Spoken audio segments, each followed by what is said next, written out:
pessoal está perguntando do caso Henri, tá? A proposta é a gente comentar daquilo que a gente teve notícia sobre é, o caso e aquilo que se viu na televisão, entendeu?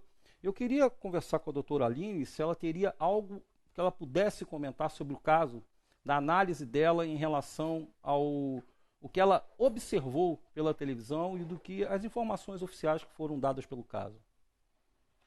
É aquilo que eu falei, né? O que que a gente observou num primeiro momento, né? A gente observou vídeos, né? Da mãe e do padrasto no elevador com a criança, né? A gente tem lá a história que o pai biológico fala, né? Que sobre o comportamento da própria criança, né? Então a gente tem tudo isso antes da versão, porque quando se chega lá, né? É que vai se falar a criança caiu. Né? Aí a gente tem a perícia lá forense que vai dizer não, essa queda não condiz com esses tipos, né, de lesões, tá?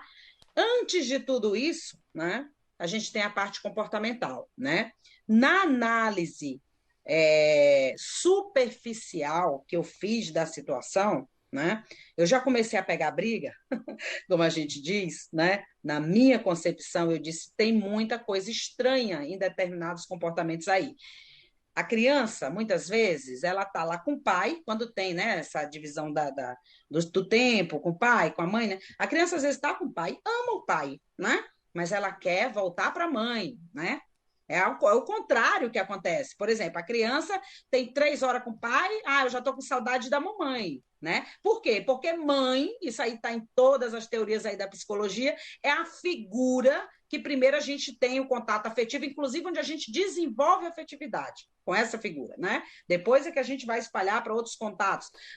Nós temos nossa formação de personalidade, né? Por exemplo, a gente vai estar relacionado a uma ligação com outro indivíduo, com mais indivíduos, né?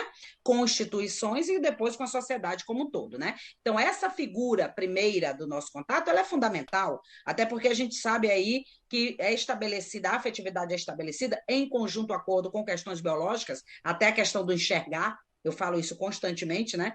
Porque para que eu estabeleça afetividade com alguém, para que isso comece, eu começo por um processo de similaridade. Por isso que a gente fala meu semelhante. Por exemplo, essa mesa não é minha semelhante, então eu não tenho afetividade por essa mesa.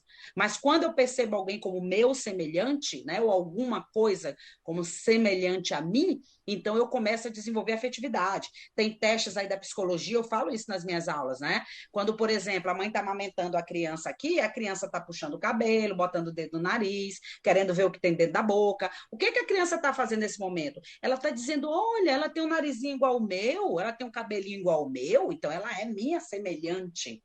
E isso acontece com o processo biológico quando a criança começa a enxergar melhor. Porque até mais ou menos os 6 meses de idade a gente só vê vultos, depois o contorno, depois a figura, tá? Então, quando eu começo a enxergar, que eu posso substituir pelo palpar também, tá? Mas o enxergar ajuda muito, né? E eu digo, pô, é meu semelhante. Aí você começa a desenvolver afetividade. Então, essa figura de primeiro contato, ela é fundamental, tá? Então, falando isso e conhecendo isso da psicologia, a gente está falando aqui especificamente mais de psicologia jurídica, não investigativa, a gente está falando da psicologia como um todo. Como é que eu vou desconsiderar o comportamento daquela criança em relação à mãe dele? A criança não quer ficar com a mãe, a criança vomita quando tem que voltar para a mãe, tá? A gente tem o caso Bernardo, onde, sabe, a criança vai no fórum e pede para mudar de família, gente. Quer dizer, quer sinal mais forte do que esse? Tá? A criança ela não consegue falar de forma direta, mas para mim isso aí está muito claro. Então, quando a gente analisa o comportamento, até antes da perícia do local, né, até antes de todas essas situações, da medicina legal ver as lesões, né, então a gente já vê esse comportamento aqui tá me chamando a atenção. Olha, acorda, tem coisa errada aqui. Por outro lado, a gente vê o comportamento da mãe. Tá? É uma carga cultural, não é uma coisa de que eu goste ou não goste, tem uma carga cultural em cima do papel de mãe. que inclusive nos custa muito, a nós mulheres, né? Aquela coisa do amor, da proteção, né? É uma carga cultural, tá? E aí, de repente, eu vejo uma mãe que está totalmente fora desses padrões. A gente não forma a nossa personalidade sem também ter influência de uma carga cultural. Então, por que que aquela mulher ela está totalmente aquém do papel de mãe? Porque não se consegue isso, né?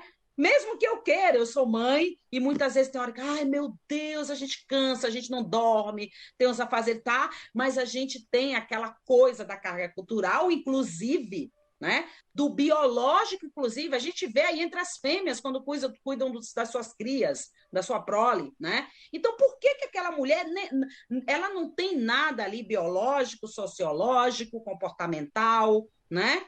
Do que se espera de uma reação diante de uma determinada situação, ao ponto de, eu posso estar totalmente errada no futuro, mas assumo aí meus erros, mas a ponto de alguém ir numa delegacia depois que seu filho já está morto e tirar selfie.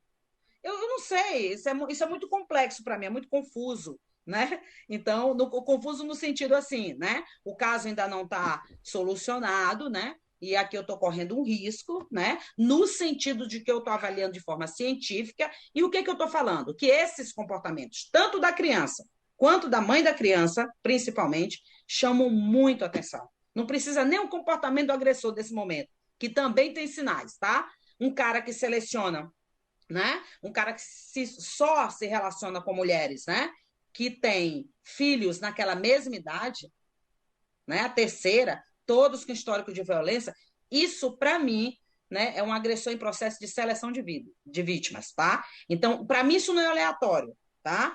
Ele performa essa seleção, ele tem a necessidade, né, de ter essa vítima, essa mulher com uma criança para que ele possa vitimá-la, que a gente tem que entender uma coisa, vitimar essa criança dá um alto padrão, um alto poder a ele, né, e isso é satisfatório para essas mentes, né, para esse tipo de pessoa. Então, eles podem sim estar selecionando, e para mim isso aí fica bem, bem claro aí, né, pode estar selecionando essas mulheres já com crianças, olha, até a idade. Quando ele começou a atacar a primeira criança lá, a criança tinha 5 anos.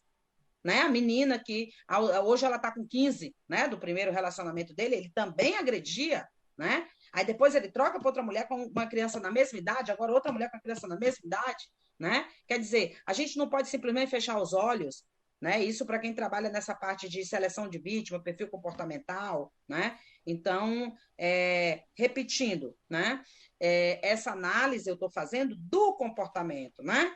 E antes até de uma questão de perícia forense, o alerta já foi acendido, sim, né? Para quem costuma estudar o assunto, né? Para quem costuma ver vários casos por aí, no meu caso, o alerta foi acendido aqui naquele momento. Inclusive, comentei com algumas pessoas mais próximas. Comentei com pontos específicos, cientificamente falando da psicologia, daqueles comportamentos, do que se espera, dos padrões, tá? Da seleção de vida, do jeito mais ou menos que eu estou colocando aqui, né? E na época, no primeiro momento, será? Tipo assim, você não está sendo muito precipitada, né? A gente não deve ser muito precipitado, mas para mim tinha umas coisas assim claras. Tem determinadas coisas que ainda estão meio obscuras. Para mim, eu achei essa situação clara, tá? Então, a análise científica do comportamento pode te dizer muita coisa.